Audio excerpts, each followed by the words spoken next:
Hello दोस्तों, स्वागत है आपका लक्ष्य IAS PCS में। और दोस्तों आज हम फंडामेंटल राइट्स में पढ़ेंगे अनुच्छेद 20। अनुच्छेद 19 तक मैं आपको करा चुका हूँ, वो आपको प्लेलिस्ट में सारे वीडियो मिल जाएंगे। और हम देखेंगे कि अनुच्छेद जो आपका मूल अधिकार है, मतलब जो समानता का अधिकार तो 14 से 18 है, और स्वतंत्रता का अधिकार 19 से आपके पास 22 है। तो 19 मैंने आपको बताया था, 19 में हमें 6 प्रकार की स्वतंत्रताएँ दी हुई थी। जैसे पहली स्वतंत्रता है विचार और अभिव्यक्ति की स्वतंत्रता, यानी भाषण और अभिव्यक्ति की स्वतंत्रता। दूसरी उसमें थी हमारे पास कि शांतिपूर्वक जो है सम्मेलन करने की स्वतंत्रता। और तीसरी स्वतंत्रता थी कि संगम का मतलब संघ बनाने की या सहकारी समिति बनाने की, ठीक है नहीं, ये स्वतंत्रता थी। और चौथी आपके पास भारत के किसी भी राज्य क्षेत्र में आवाज पूर्व संचरण की स्वतंत्रता थी। और पांचवी आपके पास भारत के किसी भी क्षेत्र में निवास करने की स्वतंत्रता थी। और छठी आपको व्यवसाय करने की स्वतंत्रता थी, या आपके पास कोई भी वृत्ति करने की स्वतंत्रता थी अपने जीवन को चलाने के लिए। ये 6 प्रकार की स्वतंत्रता को हमने आर्टिकल 19 में देखा।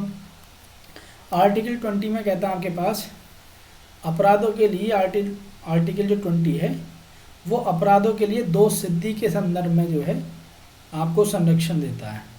क्या क्या प्रावधान है इसमें उसे देखेंगे हम, ठीक है। आर्टिकल 20 ये कहता है कि किसी भी अभियुक्त का मतलब दोषी, जिसने कोई दोष किया है, दोषी करार व्यक्ति को, चाहे वो भारत का नागरिक हो या फिर विदेशी नागरिक हो या कोई विधिक व्यक्ति जैसे कोई कंपनी वगैरह ये हो, उसके विरुद्ध मनमाने या अतिरिक्त सजा के प्रावधान, मतलब अतिरिक्त सजा से संरक्षण प्रदान करता है। यानी कोई भी आपके पास भारत का नागरिक है, विदेशी नागरिक है, उसे आपके पास मनमानी जो सजा है, ठीक है नहीं, मतलब आपके पास मनमाने और अतिरिक्त सजा यानी ज़्यादा सजा देने से संरक्षण प्रदान करता है। इसी संदर्भ में इसका नाम भी अपराध के लिए दोष सिद्धि के संदर्भ में संरक्षण। तो ये आपके पास आर्टिकल 20 के तहत आपको ये संरक्षण मिला हुआ है, ठीक है। तो इसमें 3 टाइप हैं। पहला तो ये है कि कोई भी आपके पास व्यक्ति अपराध के लिए तब तक दोषी नहीं ठहराया जाएगा जब तक उसने जो अपराध किया है वो उस समय अपराध की श्रेणी में नहीं आता हो।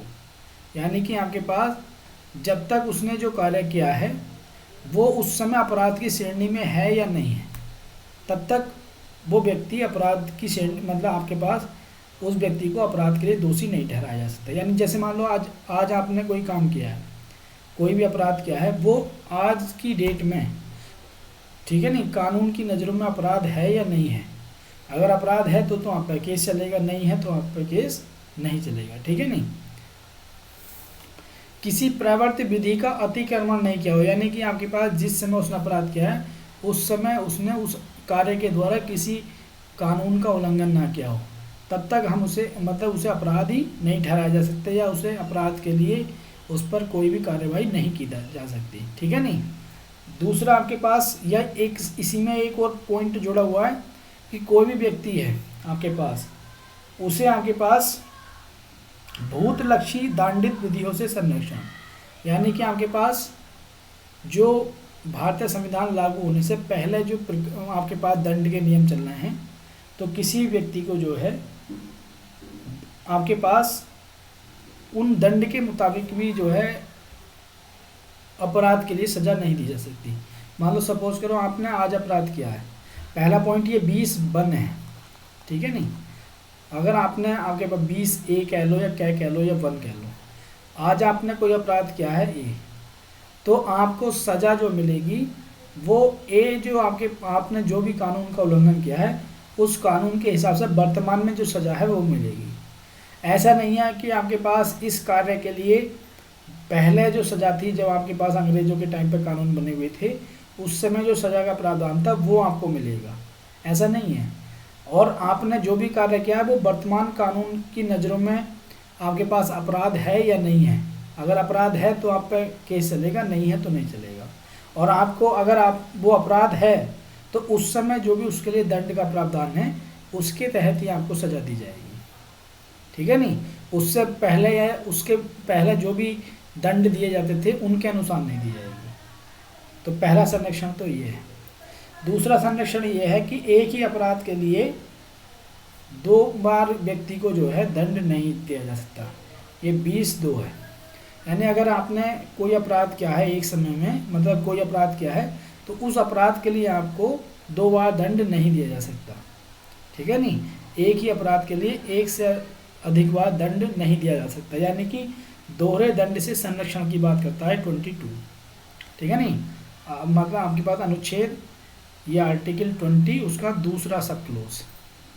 अगर आपने कोई अपराध किया है, उसके मतलब उस अपराध के लिए आपको एक बार दंड मिल चुका है, तो आपको दोबारा उस अपराध के लिए दंड नहीं दिया जाएगा, उससे संरक्षण देता है ये आपको।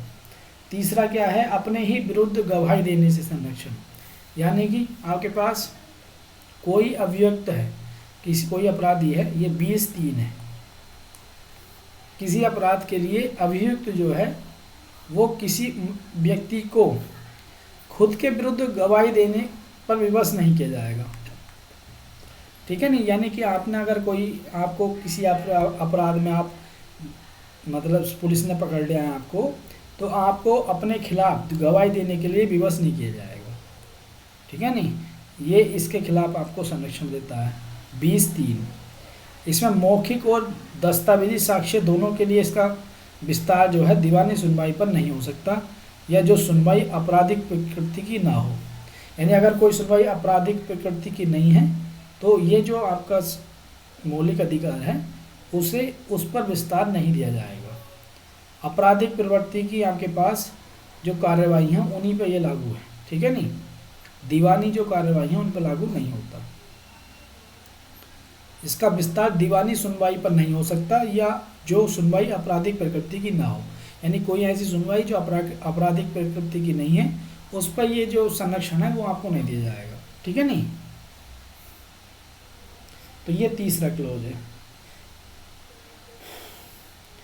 और अपने विरुद्ध जो गवाही देने के खिलाफ संरक्षण है वो 3 प्रकार हैं उसमें। जैसे आपराधिक कृत्य के मामले में अभियुक्त बनाए गए हो आप जो है, जो आर्टिकल 20 का तीसरा सब क्लोज है वो ये कहता है अपने जो खिलाफ गवाही देने से संरक्षण आपको 3 प्रकार से मिल सकता है। जैसे 3 शर्तें हैं इसकी। जैसे कोई भी आपराधिक कृत्य है उसके मामले में अभियुक्त आपको बनाया गया है। अगर मान लो आपको अभियुक्त बनाया गया, आप अपराधी के रूप में पकड़े गए हो, तो फिर आपको गवाही के विरुद्ध संरक्षण प्राप्त होगा। दूसरा, आपके पास अपने ही विरुद्ध गवाही के लिए आपको बाध्य किया गया हो, यानी अभियुक्त भी आप हो, आपको बाध्य भी किया गया हो। और तीसरी भी बात आपके पास, यानी कि ये दोनों बातें वही हैं आपके पास। जो ट्रायल होता है, विचारणा का मतलब जो ट्रायल चल रहा होता है, उसमें आपके खिलाफ आपको अपने विरुद्ध गवाही के खिलाफ जो है बाध्य किया गया हो, या फिर वैसे आपके पास, तो इन मामलों में ये संरक्षण प्राप्त होता है। तो देखो थोड़ा सा ये कन्फ्यूजन हो गया होगा आपको, एक बार दोबारा सुन लीजिए कि अनुच्छेद जो 20 है वो आपको 2 सिद्धि के विरुद्ध गवाही के लिए संरक्षण देता है। ठीक है नहीं, सॉरी गवाही नहीं, 2 सिद्धि। देखो ये पूरा लिखा हुआ है कि आपके पास अनुच्छेद 20 अपराध के लिए 2 सिद्धि के संदर्भ में संरक्षण है। अब 2 सिद्धि के संदर्भ में संरक्षण कितने प्रकार से मिलेगा? 3 प्रकार से। पहला प्रकार तो ये है कि चाहे आप भारत के नागरिक हो या विदेशी या कोई कानूनी व्यक्ति, ठीक है नहीं, आपके विरुद्ध मनमाने तरीके से या अतिरिक्त सज़ा नहीं दी जा सकती आपको, क्योंकि आपको अनुच्छेद 20 के तहत संरक्षण मिला हुआ है। ठीक है, ये कहना चाहता है। इसमें जो पहला पॉइंट है वो ये है कि अगर आपने जो अपराध किया है उस समय उसके लिए जो सज़ा होगी वही सज़ा आपको मिलेगी, उससे ज़्यादा सज़ा आपको नहीं मिलेगी। ना ही कोई पहले कानून बने हुए हैं उनके हिसाब से आपको सज़ा मिलेगी, उसी हिसाब से सज़ा मिलेगी जो वर्तमान में कानून बने हुए हैं। यानी कि आपके कार्य द्वारा जिस कानून का उल्लंघन हुआ है उसके तहत जो भी सज़ा है वो आपको मिलेगी। यह अनुच्छेद 20(1) कहता है। ठीक है नहीं, ऐसे समझो आप। दूसरी बात, अनुच्छेद जो 20(2) है वो ये कहता है कि आपने अगर कोई अपराध किया है, एक बार आप उसके लिए सज़ा पा गए हो, तो फिर आपको एक से ज़्यादा बार सज़ा नहीं मिलेगी। ठीक है नहीं, इसके खिलाफ संरक्षण है। और तीसरा आपके पास अनुच्छेद 20(3) है कि अगर आप अभियुक्त हो तो आपको अपने विरुद्ध गवाही के लिए विवश नहीं किया जा सकता। तीसरा ये है। तो 3 ये आप जो है सिंपल लैंग्वेज में इन्हें याद रखिए, ठीक है। आया आपके समझ में भी?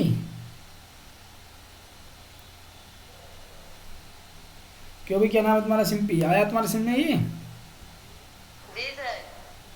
उसके बाद अनुच्छेद जो 21 है वो ये कहता है कि प्राण और दैहिक स्वतंत्रता के खिलाफ संरक्षण, ठीक है नहीं, प्राण और दैहिक स्वतंत्रता का संरक्षण, खिलाफ नहीं, संरक्षण। वो मतलब प्राण और हमारे जो प्राण है या हमारे जो दैहिक स्वतंत्रता है उसका संरक्षण कैसा होता है, वो किस आर्टिकल के तहत होता है, किस मूल अधिकार के? अनुच्छेद 21। और अनुच्छेद जो 21 है वो काफ़ी आपके पास ब्रॉड लेवल पर है, ठीक है नहीं, इसके अंदर काफ़ी बातें जो है समाई हुई हैं। जैसे आपके पास इसमें क्या कहा गया, पहले ये समझो कि किसी व्यक्ति को उसके प्राण और दैहिक स्वतंत्रता से विधि द्वारा स्थापित प्रक्रिया के अनुसार ही वंचित किया जाएगा, अन्यथा नहीं। यानी जो कानूनी प्रावधान है उसके तहत ही उसे आपके पास प्राण और दैहिक स्वतंत्रता से वंचित किया जाएगा, वरना नहीं, ठीक है नहीं, कानून के हिसाब से, ठीक है। और ये जो प्राण और दैहिक स्वतंत्रता का जो विचार है वो कैसे आया, वो चीज़ को हम देखते हैं। जैसे आपके पास गोपालन बनाम मद्रास राज्य है, ठीक है, ये केस है, बाद है, ये 1950 में बाद आया था और कार्यपालिका के विरुद्ध संरक्षण प्रदान करता है ये केस। कैसे? मनमानी कार्रवाई के खिलाफ। ये मनमानी कार्रवाई के खिलाफ सुरक्षा उपलब्ध है, ना कि विधानमंडलीय प्रक्रिया के विरुद्ध। यानी कि संसद कानून के द्वारा तो आपको अनुच्छेद 21 के तहत, ठीक है नहीं, संरक्षण से वंचित किया जा सकता है। कानून के द्वारा किसी व्यक्ति को प्राण दैहिक स्वतंत्रता विधि के द्वारा स्थापित प्रक्रिया के अनुसार वंचित किया जाएगा। कानून के द्वारा ही आपको प्राण और दैहिक स्वतंत्रता के अधिकार से वंचित किया जा सकता है। लेकिन ये जो अधिकार हमें मिला है वो कार्यपालिका के खिलाफ मिला है, कार्यपालिका की मनमानी कार्रवाई के खिलाफ। यानी जो सरकार है उसकी मनमानी कार्रवाई के खिलाफ, यानी कि आपको पकड़ कर बैठा लिया या आपको कहीं जाने से रोक रहे हैं, ठीक है नहीं, सरकार की मनमानी कार्रवाई के खिलाफ। अब जो आज की डेट में जो निजता का जो अधिकार है वो भी अनुच्छेद 21 के तहत है। ये याद कर लेना, ये कई बार क्वेश्चन आ चुका है कि निजता का जो अधिकार है, इसके अंतर्गत कई सारे अधिकार हैं, ठीक है नहीं। अभी जो गवर्नमेंट ने निजता का अधिकार दिया था, राइट टू प्राइवेसी, तो ये अधिकार जो है अनुच्छेद 21 के अंतर्गत ही है, राइट टू प्राइवेसी।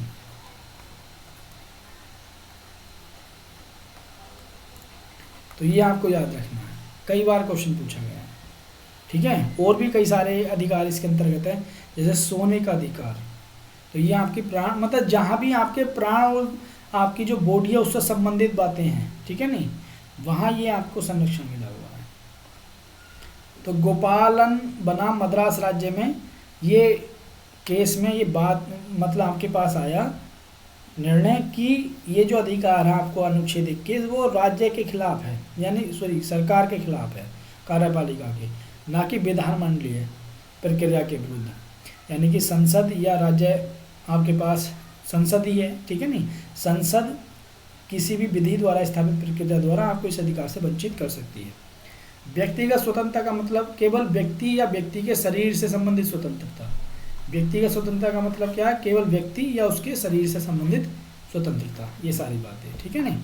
उसके बाद इस अनुच्छेद के संदर्भ में एक अन्य आर्टिकल है, एक अन्य बात है, मेनका गांधी वाद, ठीक है। मेनका गांधी केस जो है मैंने आपको बताया भी था 1978 में आया। ये इसने अनुच्छेद 21 की कोर्ट ने मेनका गांधी वाद में बड़ी व्यापक व्याख्या की कि कौन कौन सी बातें इसके अंतर्गत आती हैं, ठीक है। जैसे आपके पास व्यक्ति के जीवन और व्यक्तिगत स्वतंत्रता के अधिकार को विधि द्वारा वंचित नहीं किया जा सकता। मतलब इसने कहा कि कानून के द्वारा भी इसे वंचित नहीं किया जा सकता। भाई गोपालन मामले में यह आया कि ये अधिकार आपको किसके खिलाफ है? ये अधिकार आपको सरकार के खिलाफ है, कार्यपालिका के खिलाफ दिया हुआ है, लेकिन विधानमंडल जो है वो कानून के माध्यम से इसे अधिकार को मतलब सीमित कर सकता है, वंचित कर सकता है। लेकिन मेनका गांधी का केस आया 1978 में, और उसमें अनुच्छेद 21 के संदर्भ में व्यापक निर्णय दिया गया कोर्ट के द्वारा, और ये कहा गया कि व्यक्ति का जो जीवन है और उसकी जो व्यक्तिगत स्वतंत्रता है उसे विधि द्वारा भी वंचित नहीं किया जा सकता, यानी कानून के माध्यम से भी। इसलिए आपातकाल के समय आपके दो अधिकार, अनुच्छेद 20 और 21, ये दोनों अधिकार में कोई परिवर्तन नहीं किया जा सकता, ये दोनों अधिकार रहते हैं, बशर्ते उस विधि द्वारा निर्धारित प्रतिक्रिया उचित और निष्पक्ष और न्यायपूर्ण। मतलब इन्होंने ये कहा कि विधि द्वारा इस अधिकार से वंचित नहीं किया जाएगा, ठीक है, नहीं किया जा सकता, लेकिन उस विधि द्वारा जो निर्धारित प्रक्रिया है वो उचित होनी चाहिए, निष्पक्ष होनी चाहिए, न्यायपूर्ण होनी चाहिए। अगर आपके पास जो कानून बनाया है आपने, सरकार ने, वो कानून अगर उचित है, प्रक्रिया उसकी सही है, उचित है, निष्पक्ष है, न्यायपूर्ण है, तो इस अधिकार से वंचित किया जा सकता है, वरना विधि द्वारा वंचित नहीं किया जा सकता, ठीक है नहीं। अगर विधि जो है वो आपके पास उचित नहीं है, निष्पक्ष नहीं है, न्यायपूर्ण नहीं है, तो सुप्रीम कोर्ट जो है इस अधिकार को बहाल कर देगा। अगर आपके पास जो भी कानून बना हुआ है वो उचित है, न्यायपूर्ण है, तो फिर आप इस अधिकार को वंचित कर सकते हो, इस अधिकार से व्यक्ति को, ठीक है नहीं। तो कोर्ट ने ये कहा कि अगर जो भी विधि बना रहे हो आप इस अधिकार से किसी व्यक्ति को वंचित करने की, वो उचित होनी चाहिए, निष्पक्ष होनी चाहिए, न्यायपूर्ण होनी चाहिए। और ये बात कौन देखेगा? कोर्ट देखेगी। जीवन का अधिकार, देखो अनुच्छेद 21 के अंतर्गत जीवन का अधिकार। अब जीवन में क्या है? मानवीय जीवन, केवल जीवन के अधिकार में क्या है? मानवीय गरिमा के साथ जीने का अधिकार। और मानवीय गरिमा की जब बात आती है तो व्यक्ति की जो सारी स्वतंत्रताएं हैं वो उसमें कंप्लीट हो जाती हैं। आपको सोने की भी स्वतंत्रता होनी चाहिए, वो मानवीय जो गरिमा है उसके अनुसार है। कहीं भी विदेश में जाने की मतलब आपके पास स्वतंत्रता होनी चाहिए। बॉडी के साथ जो भी स्वतंत्रता जुड़ी हुई है, जैसे व्यक्तिगत स्वतंत्रता, यानी इसके व्यापक आयाम है, इसके अंदर कई प्रकार के अधिकार शामिल हैं किसी व्यक्ति की जो व्यक्तिगत स्वतंत्रता का गठन करते हैं। यानी कि अनुच्छेद जो 21 है उसके अंतर्गत कई सारे अधिकार शामिल हैं, ठीक है नहीं। कोर्ट इसे जो है बार बार जो है निर्धारित करता है कि ये अधिकार इसके अंतर्गत है।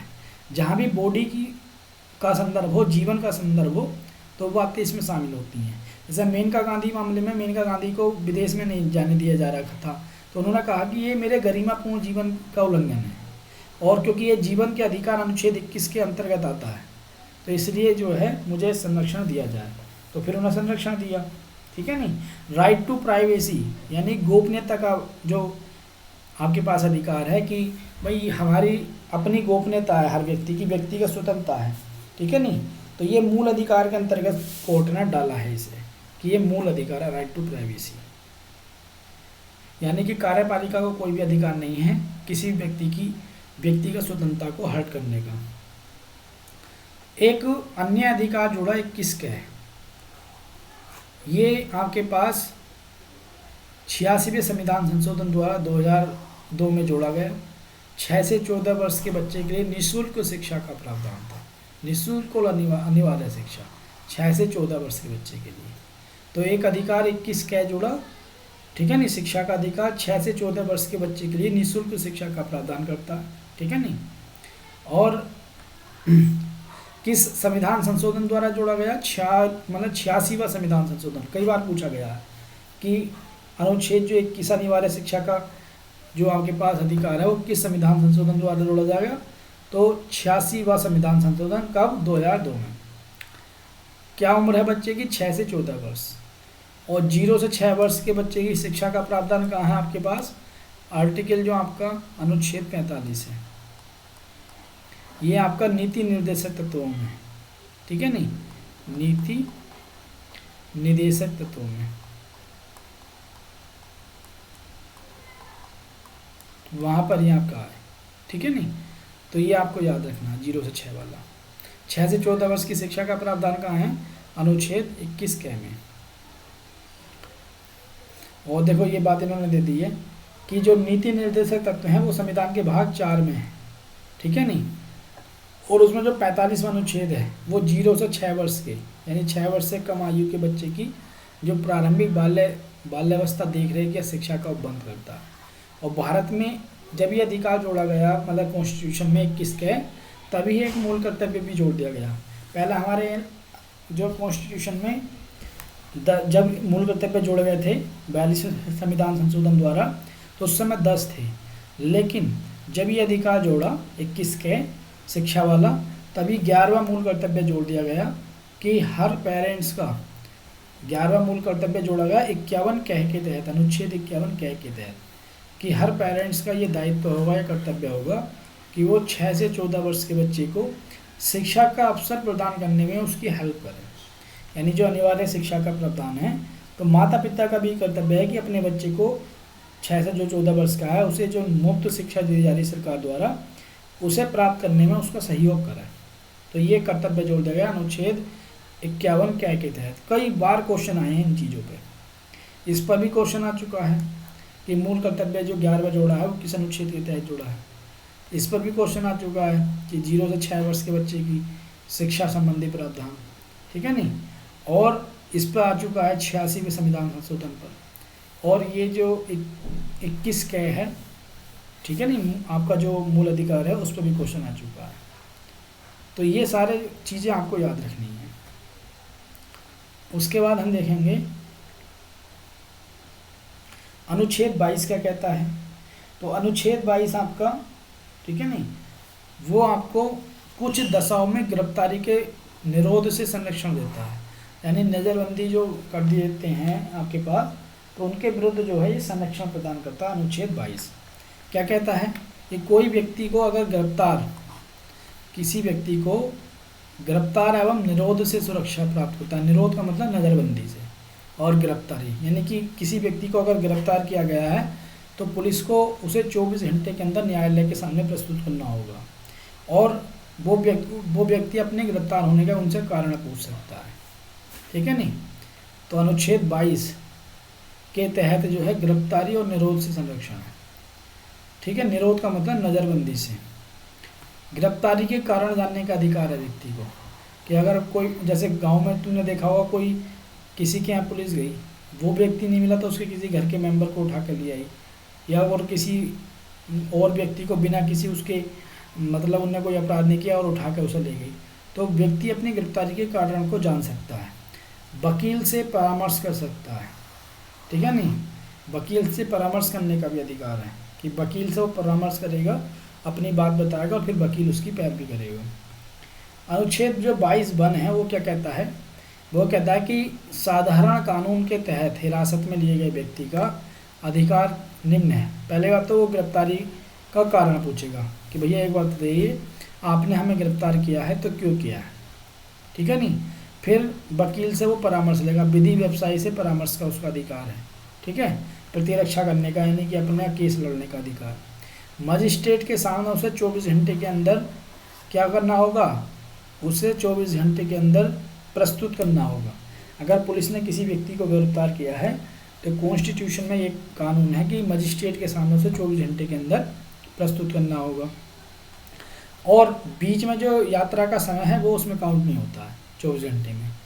और मजिस्ट्रेट जो है बिना अतिरिक्त निरोध दिए 24 घंटे में उसे रिहा करने का जो है अधिकार, मजिस्ट्रेट द्वारा बिना अतिरिक्त निरोध दिए 24 घंटे में रिहा करने का अधिकार। यानी अगर आपका पक्ष सही है तो मजिस्ट्रेट आपको 24 घंटे में ही जो है बरी कर देगा। जैसे आप प्रस्तुत हो गए कोर्ट के आगे, वैसे ही मजिस्ट्रेट देखे सुनेगा बातें और फिर उसके बाद आपको रिहा कर देगा अगर आपका पक्ष मजबूत है। यह सुरक्षा विदेशी व्यक्ति या निवारक हिरासत के कानून के तहत गिरफ्तार व्यक्ति के लिए उपलब्ध नहीं है।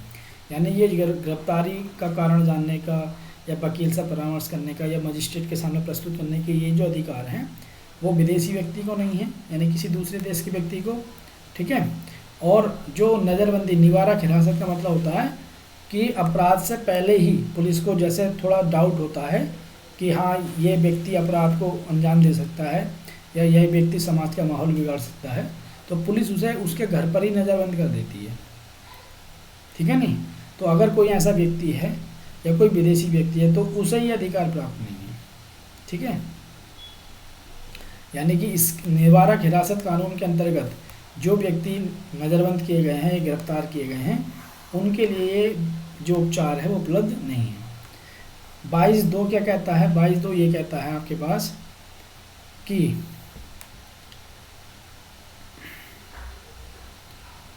इसमें आपके पास अनुच्छेद 22(2) में दूसरे दंड विषयक कानून के तहत हिरासत में लिए गए व्यक्ति के अधिकार का वर्णन, यानी कि निवारक निरोध में जो व्यक्ति को लिया है निवारक हिरासत में, उसके अधिकारों का जो वर्णन है वो 22(2) में आपके पास दिया हुआ है।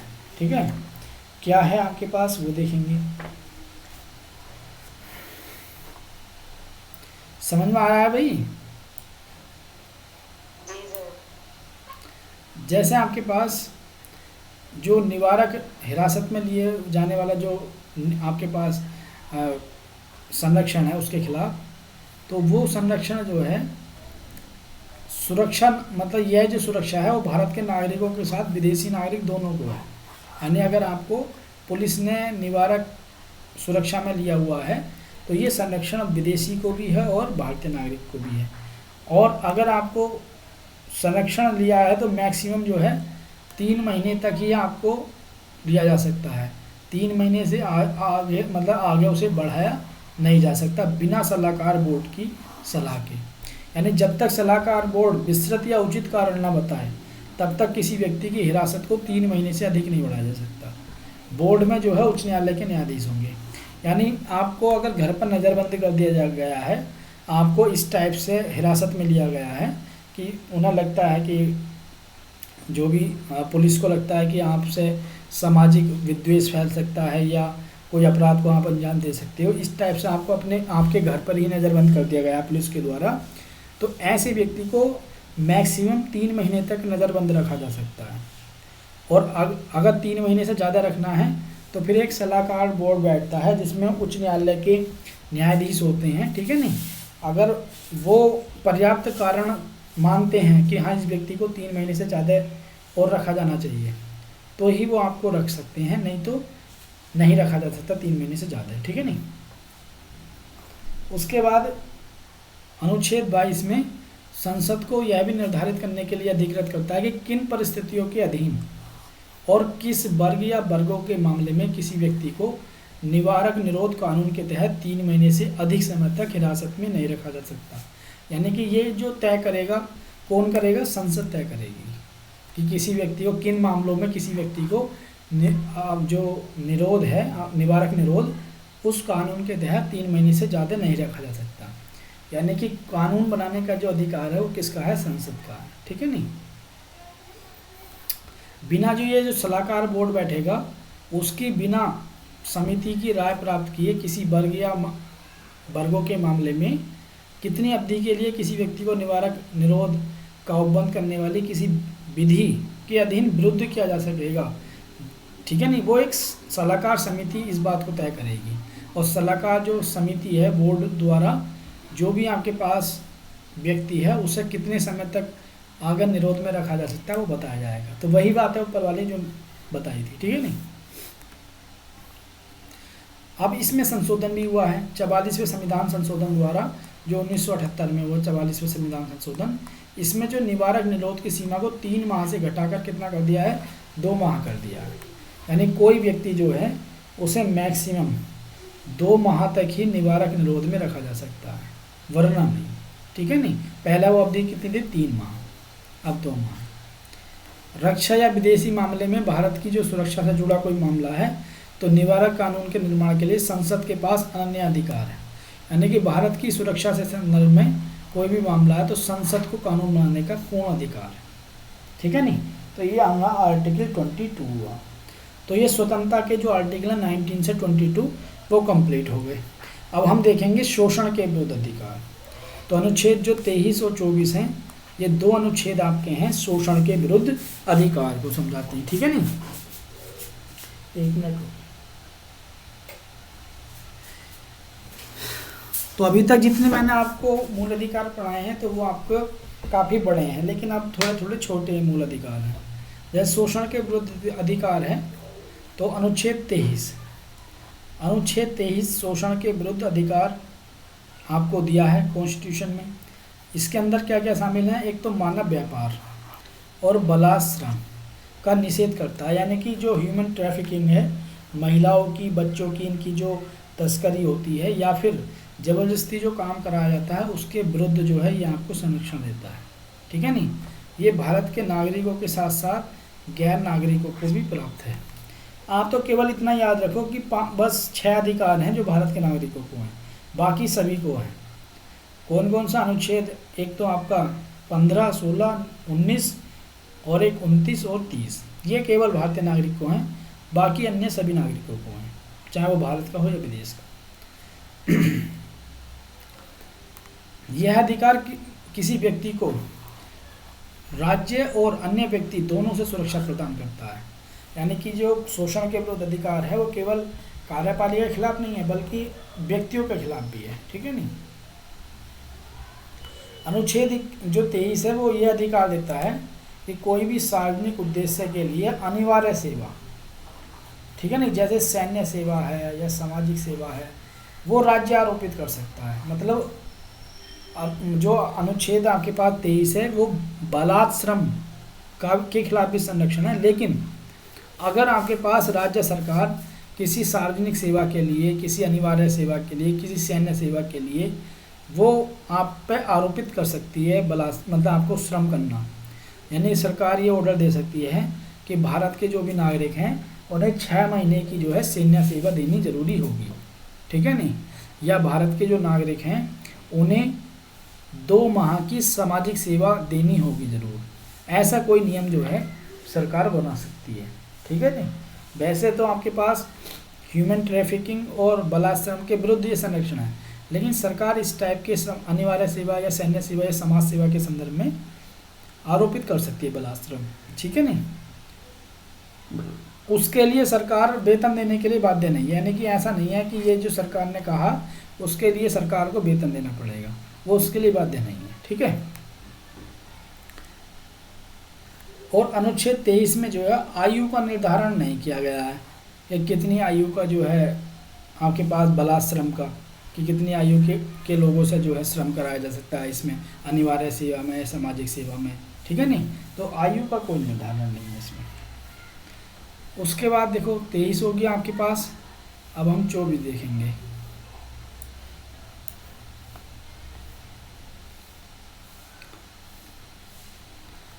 और अनुच्छेद जो 23 है उसी में देखो मानव यहाँ जो वर्ड यूज हुआ है मानव दुर्व्यवहार, इसका मतलब क्या होता है? इसका मतलब होता है कि चाहे वो पुरुष है या महिला है या बच्चे हैं या कोई मानव के पास, उनकी जो है खरीद फरोख्त से, उनकी तस्करी से संबंध है इसका। बच्चों की वस्तुओं के समान जो खरीद और बिक्री होती है या वेश्यावृत्ति के लिए महिलाओं को बेचा जाता है। ठीक है नहीं, ठीक, महिलाओं एवं बच्चों के साथ अनैतिक देह व्यापार के लिए उन्हें बेचा जाता है, देवदासी प्रथा के लिए उन्हें बेचा जाता है, दास प्रथा के लिए उन्हें बेचा जाता है।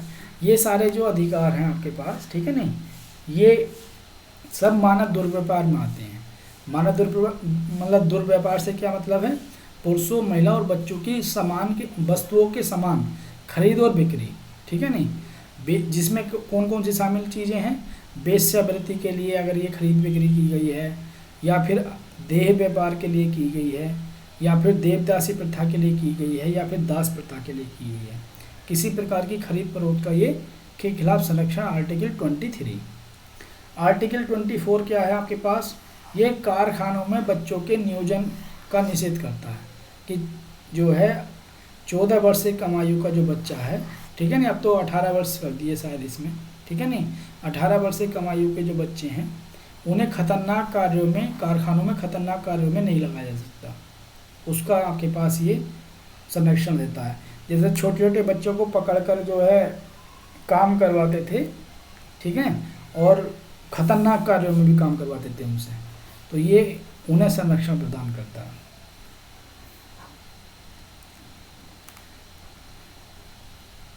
यह नए नुकसान पहुंचाने वाले और आसान कार्यों में नियोजन को भी प्रतिबंधित नहीं करता। यानी कि जो काम आसान है उसमें अगर बच्चों का सहयोग लिया जा रहा है तो उस काम में ये प्रतिबंधित नहीं करता है। ठीक है। बालकों के लिए जो काम करने वाला एक और आपके पास कानून है, बाल अधिकार संरक्षण आयोग। यह आयोग जो है बालकों के जो आपके पास उनके विकास के लिए काम करता है।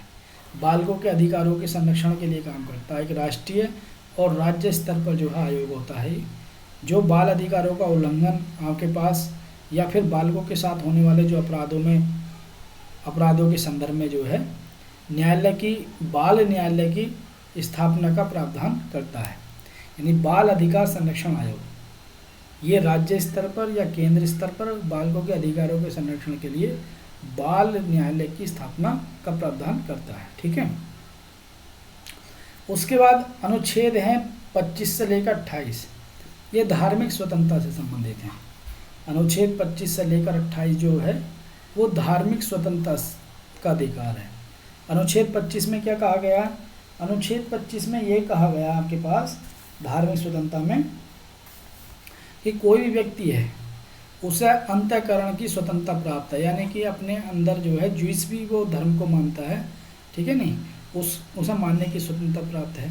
धर्म का प्रचार करने की स्वतंत्रता, यानी धर्म को अवैध रूप से मानने की, उसके अनुसार आचरण करने की और अब उसका प्रचार करने की भी जो स्वतंत्रता है वो अनुच्छेद 25 के तहत है। ठीक है नहीं।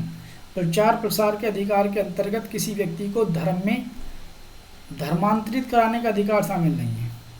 यानी कि आप अपने धर्म का प्रचार प्रसार तो कर सकते हो, लेकिन किसी व्यक्ति के धर्म को जबरदस्ती नहीं बदलवा सकते, कन्वर्जन नहीं करा सकते, तो उसका धर्म जो है परिवर्तन करा दिए, वो अधिकार आपको शामिल नहीं है, उसके खिलाफ सुरक्षा नहीं है। ठीक है नहीं।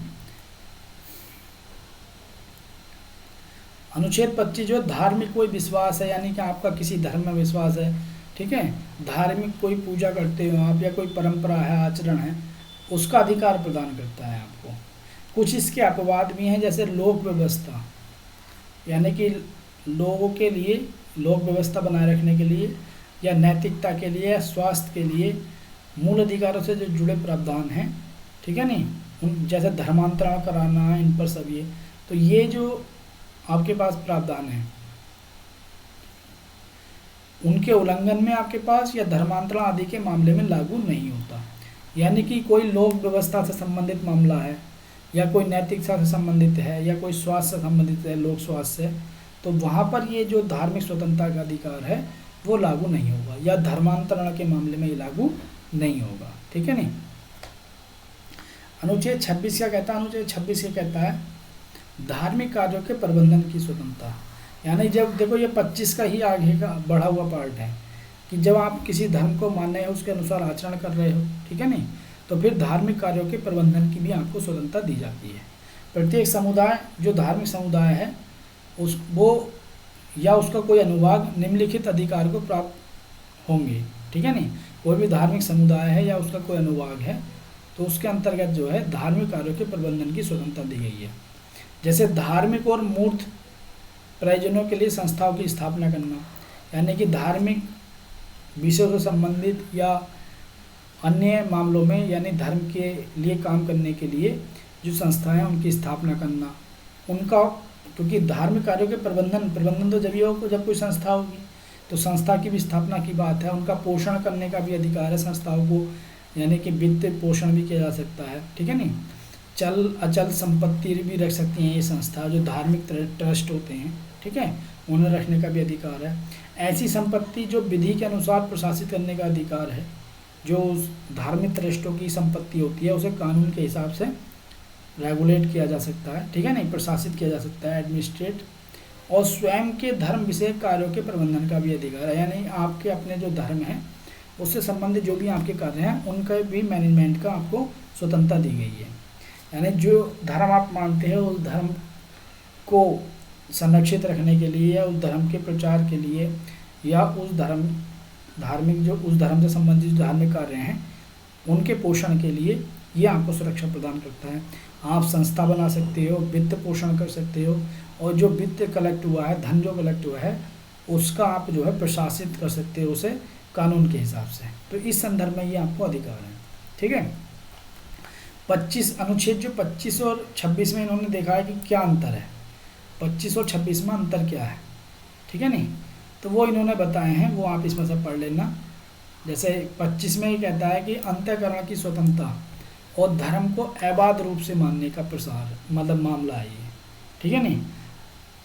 अधिकार धार्मिक मामलों के प्रबंधन की स्वतंत्रता देता है। 25(2) क्या कह रहा है, व्यक्तिगत अधिकारों की गारंटी देता है, क्योंकि धर्म मानना ना मानना ये व्यक्तिगत अधिकार है। 25(3) में व्यक्तिगत धार्मिक स्वतंत्रता की रक्षा की बात है। और 25(4) में आपके पास जो अधिकार प्राप्त है वो लोक व्यवस्था है, नैतिकता है या स्वास्थ्य, उनसे जुड़े मामले जो हैं उनका उल्लंघन करने पर, ठीक है नहीं, या उनसे जुड़े मामलों में ये अधिकार लागू नहीं होगा, ठीक है, या धर्मांतरण का मामला, यानी ऊपर जो लिखा हुआ वही चीज़ है यहाँ पर, ठीक है नहीं। 26 में भी वही बात है, धार्मिक जो संप्रदाय हैं उनके अनुभाग का अधिकार दिया हुआ है, सामूहिक रूप से धार्मिक अधिकारों की रक्षा करने का अधिकार है। 25 की तरह 26 भी लोक व्यवस्था और नैतिकता और स्वास्थ्य, इनके आधार पर जो है 26 पे जो युक्तियुक्त प्रतिबंधन लगाया जा सकता है, ठीक है नहीं। धर्म की अभिवृद्धि के लिए समुदाय से स्वतंत्रता, ये अधिकार भी है 26 में आपके पास एक, ठीक है नहीं, यानी धर्म को बढ़ाने के लिए जो है आप जो है कोई भी कार्य मतलब काम कर सकते हो कानून के अनुसार। तो ये सारी बातें 25 और 26 में दी गई हैं। आपको बस धार्मिक स्वतंत्रता का रखना, बस इतना थोड़ा सा याद रखना होता है कि 25 में ये कहा गया है कि धर्म के अनुसार आचरण करने और धर्म को अबाध रूप से मानने की स्वतंत्रता है, और 26 में धार्मिक कार्यों के प्रबंधन की स्वतंत्रता है। इतनी 2 लाइनें आप याद रखो, अगर आएगा तो यहाँ से आ जाता है। और बाकी जो मैंने क्लोज बताए ना भी याद रख सकते हो, एक बार देख सकते हो तो याद रह जाता है। जैसे ये आ जाए कि धर्मांतरण करने की भी स्वतंत्रता है 25 आर्टिकल के तहत, तो धर्मांतरण करने की स्वतंत्रता नहीं है। उसके बाद अनुच्छेद 27 क्या कहता है, 27 ये कहता है कि किसी भी व्यक्ति को किसी विशिष्ट धर्म या धार्मिक जो संप्रदाय है उसकी अभिवृद्धि के लिए, पोषण के लिए व्यय के रूप में करों के खिलाफ सुरक्षा है ये। यानी कि आपके पास कोई भी व्यक्ति किसी विशिष्ट धर्म की अभिवृद्धि के लिए, यानी उसे आगे बढ़ाने के लिए करों के समुदाय के लिए बाध्य नहीं कर सकते, यानी कर देने के लिए बाध्य नहीं किया जा सकता किसी भी व्यक्ति को, ठीक है, राज्य द्वारा किसी धर्म की अभिवृद्धि के लिए। इसके माध्यम से राज्य को किसी धर्म के मुकाबले दूसरे धर्म का पक्ष लेने से रोकने का प्रावधान है। यानी कि ये जो अधिकार है आपका 27, वो राज्य को ये रोकता है कि आप किसी भी धर्म की अभिवृद्धि के लिए कर नहीं लगा सकते, ठीक है। तो ये राज्य को जो है किसी धर्म की जो है एक प्रकार से पक्ष लेने के खिलाफ है। करों के रूप में एकत्रित धन का प्रयोग सभी धर्मों के रखरखाव के या उन्नति के लिए किया जा सकता है। यानी राज्य ने जो भी कर लगाए हैं उनके रूप में जो पैसा मिला है वो सभी धर्मों की उन्नति के लिए काम किया जा सकता है उसमें। यह व्यवस्था केवल कर उगाही पर रोक लगाती है, शुल्क पर नहीं। यानी कि ये जो अधिकार है आपको वो करों के खिलाफ है, लेकिन अगर कोई गवर्नमेंट सुविधाएं बढ़ाने के लिए कोई भी धार्मिक कार्य है, जैसे मान लो कहीं मंदिर है, मंदिर पे आपके पास किसी फेस्टिवल पे ज़्यादा भीड़ लगी है, तो मतलब लोग ज़्यादा जाएंगे, तो वहाँ पर जो सेवाएं देती है, पुलिस सुरक्षा है या अन्य जो सरकार सुविधाएं देती है, तो उनके लिए वो शुल्क लगा सकती है, ठीक है नहीं। इस टाइप की शुल्क पर रोक नहीं है, लेकिन कर पर रोक है। फिर आपका है धार्मिक स्वतंत्रता का अधिकार, ठीक। धार्मिक शिक्षा में उपस्थित होने की स्वतंत्रता। धार्मिक शिक्षा में उपस्थित का मतलब ये है कि इस अधिकार के अंतर्गत राज्य निधि से कोई भी अगर संस्था वो राज्य निधि से संचालित है, ठीक है नहीं, उसमें एक तो धार्मिक शिक्षा निधि जाएगी।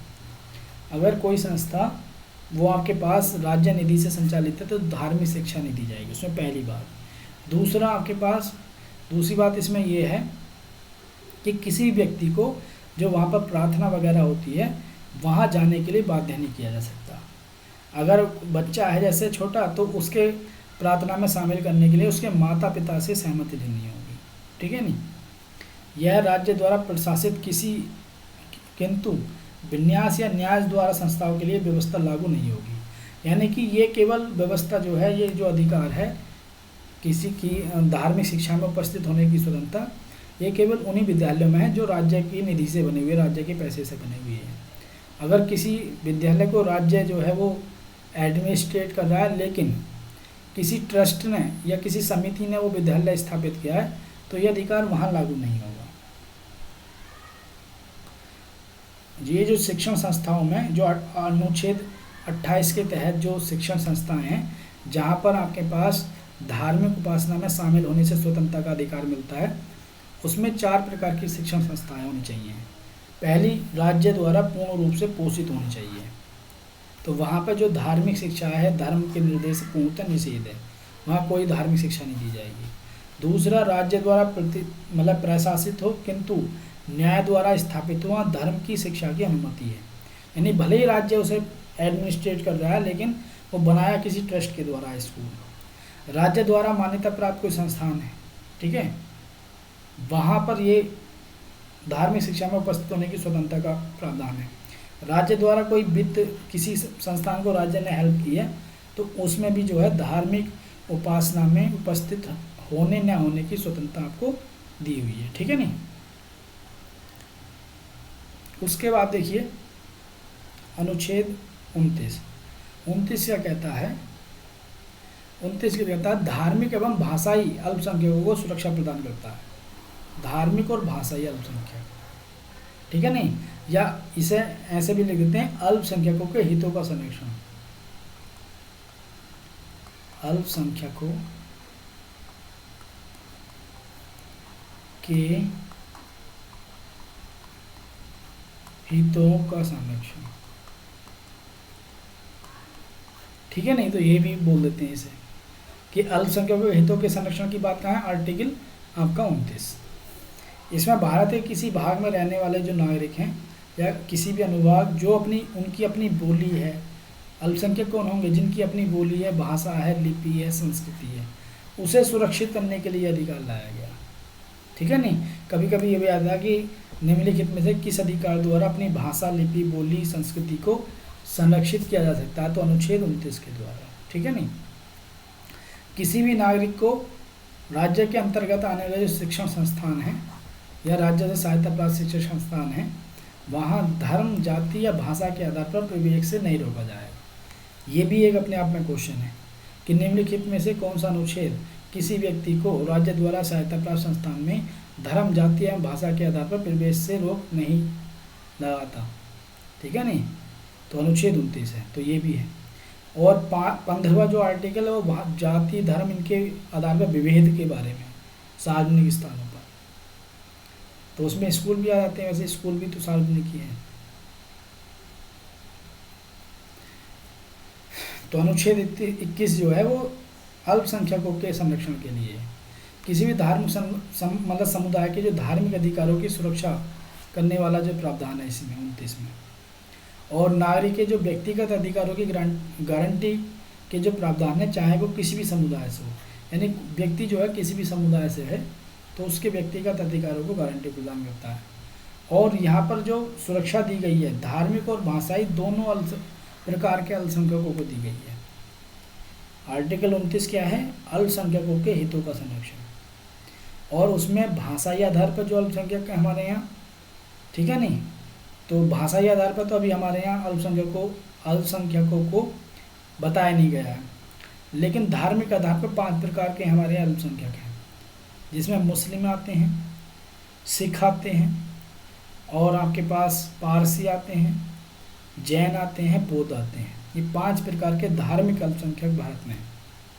तो इनकी सुरक्षा प्रदान करने के लिए संविधान में जो अल्पसंख्यक वर्ड है उसे परिभाषित नहीं किया गया है, संविधान में उसकी व्याख्यात नहीं किया गया कि अल्पसंख्यक वर्ड है क्या, ठीक है नहीं, बस धार्मिक आधार पर जो है हमारे यहाँ जो अल्पसंख्यक आयोग है उसने निर्धारित किया है या अधिसूचित किया है इन 5 समुदाय को, ठीक है नहीं। सर्वोच्च न्यायालय ने व्यवस्था की है कि भाषा के संरक्षण में, जब हम भाषा के संरक्षण की बात करते हैं, अल्पसंख्यक के हितों के संरक्षण की बात करते हैं, तो वहाँ पर उसमें आगे बाद भाषा के संरक्षण में भाषा के संरक्षण के लिए आंदोलन करने का जो अधिकार है वो भी शामिल है।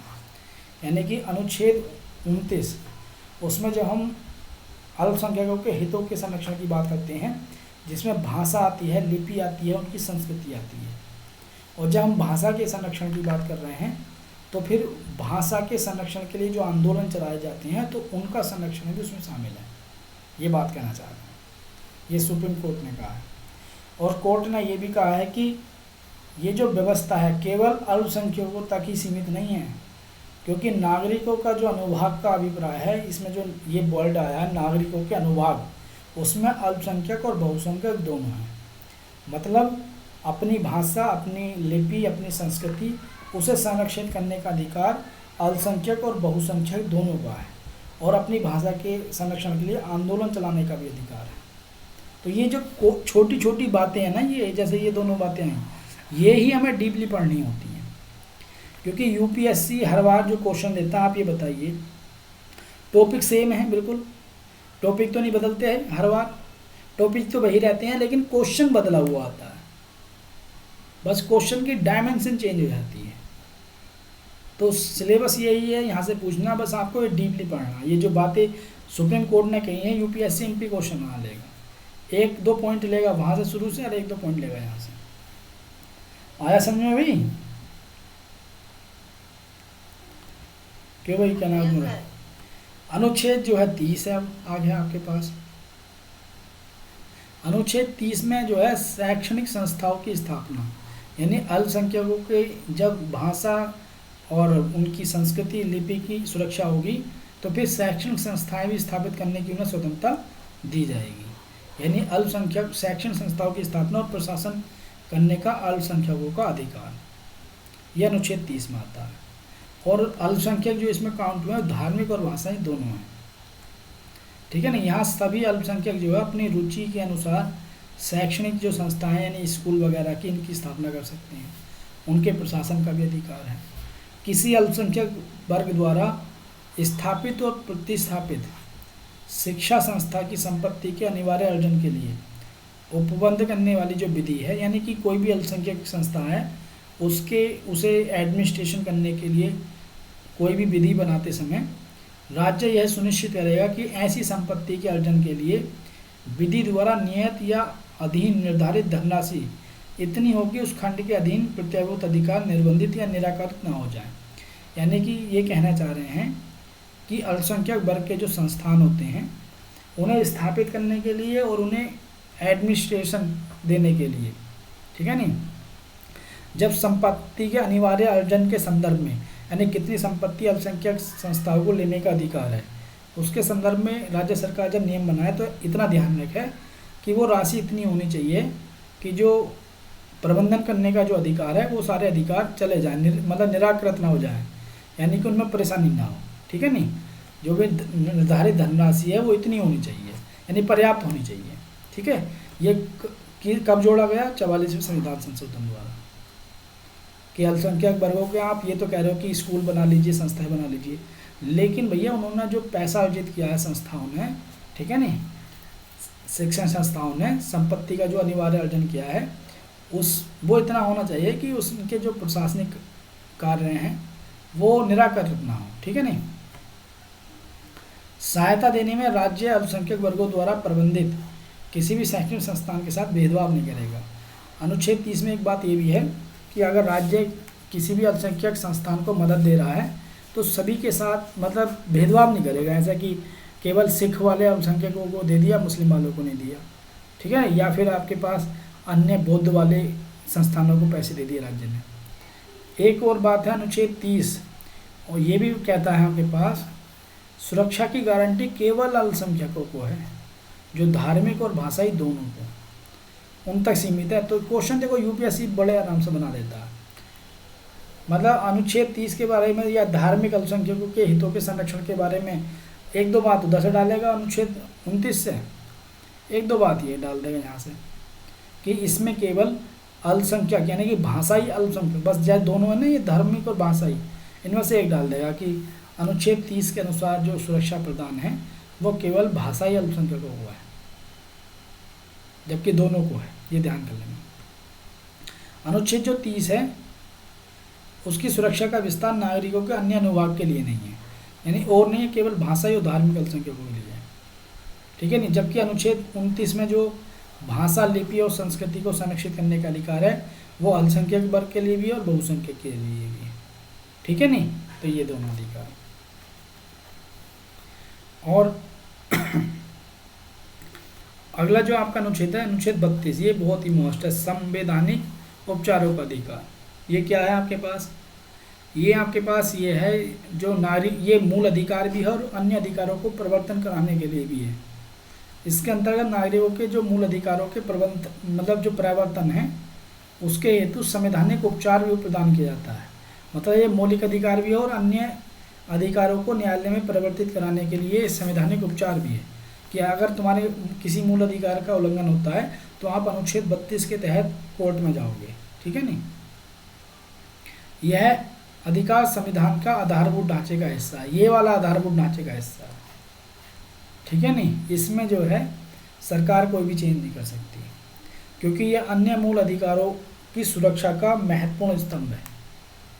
ठीक है? क्योंकि अगर किसी के अधिकार का उल्लंघन होगा तो व्यक्ति आर्टिकल 32 के तहत सुप्रीम कोर्ट में जा सकता है और कोर्ट फिर उस पर अमल करेगा क्योंकि जो उच्चतम न्यायालय है वो मूल अधिकारों का रक्षक है, संविधान का अभिभावक है। ये भी याद रख लेना, 1 नंबर में आ जाता है क्वेश्चन। और डॉक्टर अम्बेडकर ने अनुच्छेद 32 के बारे में ये कहा कि इसके बिना संविधान जो है वो अर्थहीन है। क्यों?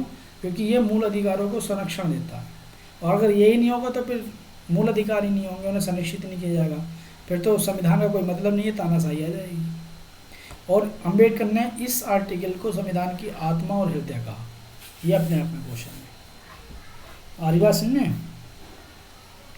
अनुच्छेद 32 के अंतर्गत मूल अधिकारों के उल्लंघन होने पर या उनको लागू करवाने के लिए अनुच्छेद 32 के तहत आप सीधे सुप्रीम कोर्ट में जा सकते हो। सुप्रीम कोर्ट को जो है रिट जारी करने की शक्ति है। ये 5 प्रकार के रिट जारी कर सकता है और संसद किसी भी न्यायालय को आदेश, निर्देश या रिट जारी करने की शक्ति प्रदान कर सकती है। सुप्रीम कोर्ट को रिट जारी करने की शक्ति है, लेकिन संसद को यह अधिकार दिया हुआ है कि संसद किसी भी न्यायालय को ये रिट जारी करने की, आदेश जारी करने की शक्ति प्रदान कर सकती है। ठीक है नहीं? संविधान में वर्णित प्रावधान के अनुसार यह अधिकार निलंबित नहीं किया जा सकता। यानी संसद का मतलब ये जो अधिकार है, मूल अधिकार अनुच्छेद 32, क्योंकि ये मूल ढांचे का हिस्सा है, इसे निलंबित नहीं किया जा सकता। ठीक है नहीं? क्यों नहीं किया जा सकता? क्योंकि ये मूल ढांचे का हिस्सा है।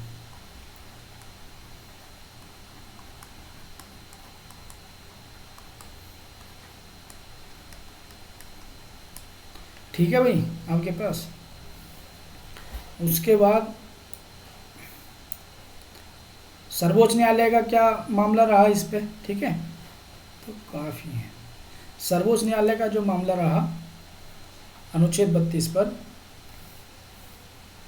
मूल अधिकारों के लिए वो रिट जारी कर सकता है। सर्वोच्च न्यायालय का प्राथमिक क्षेत्राधिकार है, यानी कि कोर्ट सब तो करेगा ही करेगा, उस पर सुनवाई करेगा ही करेगा। प्राथमिक मतलब आपके पास अधिकार है, अनन्य नहीं है। अनन्य का मतलब ऐसा है कि एब्सोल्यूट नहीं है रिट जारी करने का अधिकार, प्राथमिक है। ठीक है नहीं? यानी कि सुप्रीम कोर्ट के दायरे में आएगा ये, लेकिन एब्सोल्यूट नहीं, अनन्य नहीं है कि इस पर कोई भी प्रतिबंध नहीं लगाया जा सकता, इस पर भी प्रतिबंध लगाया जा सकता, क्योंकि संसद को ये पावर है कि संसद जो है सुप्रीम कोर्ट के जो रिट जारी करने का अधिकार है उसके साथ साथ अन्य न्यायालयों को भी ये अधिकार सौंप सकती है। वादी मूल अधिकारों के उल्लंघन में उच्च न्यायालय भी जा सकता है। मतलब सर्वोच्च न्यायालय तो जा ही सकता है, उच्च न्यायालय भी जा सकता है। केवल मौलिक अधिकारों को लागू किया जा सकता है, यानी कि इसके द्वारा रिट के माध्यम से या अनुच्छेद 32 के माध्यम से मौलिक अधिकारों को ही सुरक्षा प्रदान की है, ये अन्य मामलों को नहीं। क्षेत्राधिकार जो है रिट जारी करने का वो उच्च न्यायालय का अधिक है, क्योंकि मैंने आपको बताया कि उच्च न्यायालय को ये भी अधिकार है, वो मना भी कर सकता है रिट जारी करने से, लेकिन सर्वोच्च न्यायालय नहीं कर सकता। और उच्च न्यायालय केवल मूल अधिकारों के संरक्षण के लिए ही रिट जारी नहीं करेगा, बल्कि अन्य मामलों के लिए भी रिट जारी कर सकता है।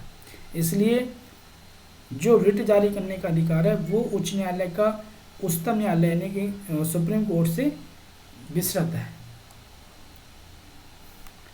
सुप्रीम मतलब सर्वोच्च न्यायालय रिट जारी करने से मना नहीं कर सकता, जबकि उच्च न्यायालय जो है मना भी कर सकता है, क्योंकि इस प्रकार यह नागरिकों के मौलिक अधिकारों का रक्षक है।